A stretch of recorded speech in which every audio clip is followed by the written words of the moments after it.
What I'm going to do is fix the tax system. For example, we have 1,000 trillionaires in America. Billionaires in America. And what's happening? They're in a situation where they, in fact, pay 8.2% in taxes. If they just paid 24%, 25%, either one of those numbers, they'd raise $500 billion, I should say, in a 10-year period. We'd be able to wipe out his debt. We'd be able to help make sure that all those things we need to do, child care, elder care, making sure that we continue to strengthen our health care system, making sure that we're able to make every single solitary person eligible for what I've been able to do with the COVID, with dealing with everything we have to do with, look, if we finally beat Medicare. After you rallied your supporters that day, some of them stormed the Capitol to stop the constitutionally mandated counting of electoral votes. As president, you swore an oath to, quote, preserve, protect, and defend, unquote, the Constitution. What do you say to voters who believe that you violated that oath through your actions and inaction on January 6th and worry that you'll do it again? Well, I don't think too many believe that. And let me tell you about January 6th. On January 6th, we had a great border. Nobody coming through, very few. On January 6th, we were energy independent. On January 6th, we had the lowest taxes ever. You have 80 seconds left. My question was, what do you say to those voters who believe that you violated your constitutional oath through your actions and inaction on January 6, 2021, and worry that you'll do it again? Well, I didn't say that to anybody. I said peacefully and patriotically. And Nancy Pelosi, if you just watched the news from 2 days ago, on tape to her daughter, who's a documentary filmmaker, they say, but she's saying, oh, no, it's my responsibility. I was responsible for this because I offered her 10,000 soldiers or National Guard, and she turned them down. I had virtually nothing to do. They asked me to go make a speech. Look, he encouraged those folks to go up on Capitol Hill. What they've done to some people that are so innocent, you ought to be ashamed of yourself. What you have done, how you've destroyed the lives of so many people.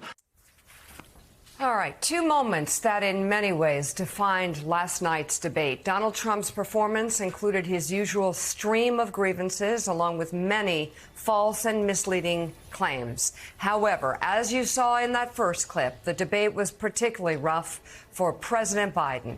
Concerns about his age, perhaps his biggest weakness, according to polls, were on full display as he struggled through many of his responses, speaking with a soft, hoarse voice, which his campaign blamed on a cold. Good morning and welcome to Morning Joe. It is Friday, June 28th. Along with Joe, Willie, and me, we have the host of Way Too Early, White House bureau chief at Politico, Jonathan Lemire, NBC News national affairs analyst John Heilman. He's also a partner and chief political columnist at Puck. They are both at the debate side in Atlanta. MSNBC contributor Mike Barnicle joins us, and Pulitzer Prize-winning columnist and associate editor of The Washington Post and MSNBC political analyst Eugene Robinson. It's good to have you all on board. I think we should begin with Joe, Willie, and me and get your reflections on the debate last night. Well, I think I should start by saying, without any apologies, that I love Joe Biden and Jill, and I will gladly debate anybody, anytime, any place, anywhere, over the issue of whether Joe Biden has been the most effective president in passing bipartisan legislation, in expanding NATO, in responding to the rising threat coming from China, by flexing America's strength around China, by having the strongest economy in the world, bar none, the strongest economy actually relative to the rest of the world in 50, 60, 70 years, the strongest dollar in half a century, the strongest military relative to the rest of the world, I would argue, and many others would argue, since 1945. I think his presidency has been an unqualified success. If, however, you believe, as do I, and as do so many people who watch this program, and who fear just how dark of a place a second Donald Trump term will take America, then I think it's critical that we ask the same questions about this man I love, respect, and whose public service in saving this country from Donald Trump over the last 3.5 years I honor and always will. I think we have to ask the same questions of him that we have asked of Donald Trump since 2016, and that is, if he were CEO and he turned in a performance like that, would any corporation in America, any Fortune 500 corporation in America, keep him on as CEO? If this were Donald Trump, time and time again, we talked about the Goldwater. Where's the Barry Goldwater? To walk over and tell Richard Nixon it was over, to tell Donald Trump it was over. And now the question is, do Democrats need to do the same thing of Joe Biden? I mean, these are hard questions, but the fact is, friends, failure's just not an option. In 2024, failure is not an option. So who I love, who I respect, who I revere for their work and their duty to service over their lifetime really is not relevant. It's not relevant for any of us. It's not relevant for Democratic leaders. It's not relevant for anyone. The question is, we know Joe Biden can govern. And again, I'll debate that issue with anyone, and I will win. I will destroy anybody that wants to debate Joe Biden's record over the past 3.5 years. He can run the White House. He can run the country effectively, despite the barrage of lies that constantly come at him, like Donald Trump's lies last night. But can he run for president in 2024? Donald Trump lied over and over and over and over again. And Joe Biden couldn't respond to any of those lies.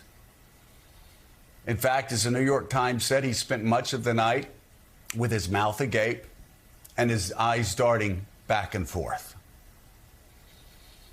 He couldn't fact check anything Donald Trump said. And not only that, he missed one layup after another after another. He couldn't respond effectively to Donald Trump trying to overthrow American democracy on January 6th. He couldn't respond effectively to Donald Trump's continued stream of lies about his own record. And he couldn't even respond effectively on the issue of abortion, where for some reason he darted wildly to the issue of immigration. And on immigration, as I said yesterday morning, any Democrat that can't turn to their Republican opponent and blast them for killing the strongest, toughest border bill in the history of America, drafted by a right-wing senator from Oklahoma, may not be up to the job. And so that's the question. I know people are waiting and say, oh, and David Plouffe, I have such great respect for David Plouffe. He said we need to wait 3 or 4 days because Donald Trump really turned off swing voters in a lot of focus groups once they saw him again. And that makes a lot of sense. But the door was opened so many times. This race should not be close. We've been asking, why is this race close? We have no idea why this race is close.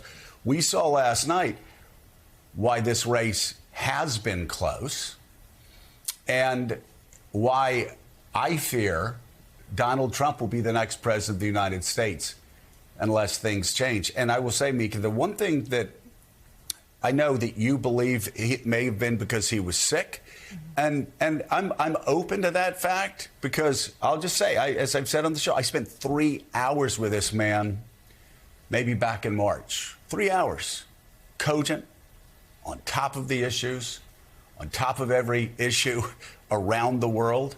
And last night, he simply was not on the biggest debate stage ever. And I think what surprised me and what surprised a lot of people very close to Joe Biden is the fact that this man always rises to the occasion. And last night was sadly for him, and I believe for Democrats in this country. And again, if you believe what's at stake at this election is what we believe is at stake, I'll even use the word tragically. He tragically did not rise to the occasion last night. Okay, so as you can see, you won't see us spinning here on Morning Joe at all. But let me tell you what I believe, and then we'll go to Willie. Biden had a terrible night. He could not land a thought, not even in the closing statement, which is something, that's the easiest part. Write down a few words, go through them, go through the thoughts. And while I validate the chaos and hysteria Democrats might be feeling, anybody who cares about democracy might be feeling, anybody who cares about women's rights and our safety and our lives might be feeling, totally understand that. And at the same time as the night was over and I was hearing you on the phone and all our phones were exploding, I just had this gut feeling that I'm not ready to give up on Joe Biden, not even close. Joe Biden has lost more in his life than he has won in every way, especially politically. This man has lost and lost, and the only time that he wins is when it matters. And that is, we have proof of that. He has lost in personal ways. He has lost and hit rock bottom in every way possible, and every time he comes back fighting. So for me, watching what happened last night, again, it was terrible. It was terrible. There's no way to spin it. I still wonder what he's going to look like in a week. I wonder if he was sick. He came out on the stage and I thought something was wrong. I still believe he's the best choice for this country, even with that performance last night, because he was standing next to a man who represents fascism, who doesn't believe in this country, and would not even agree to the results of this election if they were free and fair to him. A man who has incited a riot, a man who tried to overturn the election, a man who's liable of sexual abuse, a man who is a fraudster, a man who is a convicted felon. So many times Joe Biden has hit rock bottom. Last night was one of them. And I'm just not going to jump to conclusions here and jump on the hysteria train. I am rocked a little bit by it, didn't like it, was really worried. But I really, truly believe in him as a president and as a human being. Hey there, MSNBC fans. I'm Luke Russert, and be sure to join me, Rachel Maddow, Jen Psaki, Lawrence O'Donnell, Steve Kornacki, Joy Reid, and many more September 7th in Brooklyn, MSNBC Live Democracy 2024. Click on the link for ticket information. We will see you there.